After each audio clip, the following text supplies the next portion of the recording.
उनको अपना बंगला भी खाली करना पड़ा था। और अब राहुल गांधी की सदस्यता सुप्रीम कोर्ट से मिली राहत के बाद सुप्रीम कोर्ट, जिसने सजा पर रोक नहीं लगाई है, लेकिन यह जरूर कहा कि मैक्सिमम पनिशमेंट की जरूरत नहीं थी। और ऐसे में जब मैक्सिमम पनिशमेंट नहीं तो सदस्यता बनी रहनी चाहिए। और राहुल गांधी की सदस्यता इसी के साथ अब बहाल हो चुकी है। और यही सवाल अक्षय मैंने आपसे पूछा था, अब कांग्रेस किस पोजीशन में नजर आती है, खास तौर से तब जब राहुल गांधी सदन में मौजूद होंगे और अब जब अविश्वास प्रस्ताव पर प्रधानमंत्री मोदी का बयान सामने आना है।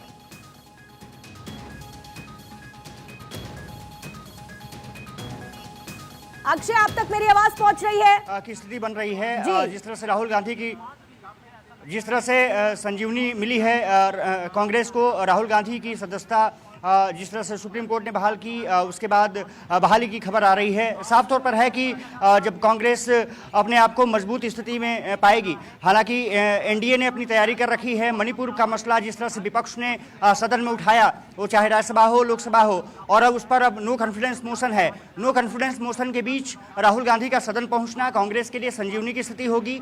किस तरह से वो चर्चा में शिरकत करते हैं, किस तरह से वो बातें रखते हैं, क्योंकि राहुल गांधी का सदन पहुंचना ही विपक्षी दलों के लिए एक संजीवनी का काम करेगा, खास करके कांग्रेस के लिए, जो कि खड़गे और अधीर रंजन चौधरी की अगुवाई में वहां पर लड़ रही थी। ये माना जा रहा है कि जब राहुल गांधी पहुंचेंगे तो उसी आक्रामक तेवर में वो दिखेंगे जो कि पहले उन्होंने आक्रामक तरीके से अपनी बातें रखी थी। और खास करके मणिपुर मसले पर जब नो कॉन्फिडेंस मोशन आएगा, राहुल गांधी उस पर लगातार आवाज उठाते रहे हैं, तो निश्चित रूप से कहा जा सकता है कि एक चुनौती पेश करने की कोशिश होगी, क्योंकि बहुमत सरकार के पास है और प्रधानमंत्री को भी जवाब देना है। दोनों में किस तरह की बातें होंगी और किस तरह से दोनों लोग बात रखेंगे, प्रधानमंत्री पर किस तरह से राहुल गांधी का कटाक्ष करते हैं या प्रधानमंत्री किस तरह से जवाब देते हैं, उस पर राहुल गांधी की प्रेजेंस में देखिए सदन की तस्वीर बिल्कुल बदल जाएगी। देखिए 4 बड़ी खबरें कौन कौन सी आ चुकी हैं, जल्दी से आपको एक बार बता देती हूं। पहली खबर यह है कि राहुल गांधी की सदस्यता बहाल हो चुकी है।